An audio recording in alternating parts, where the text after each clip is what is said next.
Yaskol Hiru Hanbalai Kaida bast Shree Shree Gopinath Mandav ki nouna saba Mandav ngasi. Yaskol Assembly Constituency ki MLA Tthokchom Satyabrataa na hounabi matung ina sanggaduna meeyamda khutsinnakhre.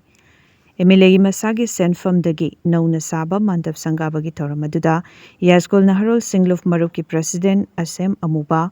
Manipur State Kala Academy Awardee Achom Tamfa, Yaskol Naharol Singluf Marup ki Secretary Laisram Pradip Amadi, YVO ki President Sorokhaibam Sarat Chandrana atoiba mitunglin oina saruk yaki. Thoramaduga mari leinana Yaskol Assembly Constituency ki MLA Tthokchom Satyabrataa na phungdorakpada Lengak ama semnaba matam ama leiribanina atubada lengak ama semnaba kanna hotnahodrabadi yadabana maram oiraga atubada lengak ama semgani haina phongdokre. Ngasi sanggaduna meeyamda khutsinnakhriba Shree Shree Gopinath Mandav ase Local Area Development Fund dagi sagadobani adubu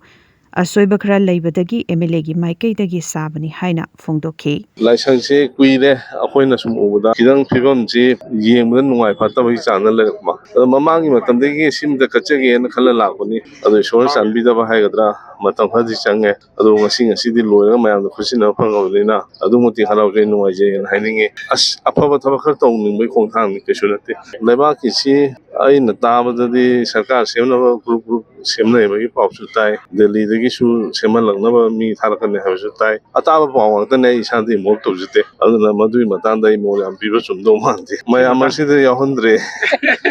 assembly de hamaga lerawna adumre option be yadawne yawdre masi tawbom thuena khalli maramdi matam mai su time pemam leibani na endoka di problem lakani aduna tawbom thuena khal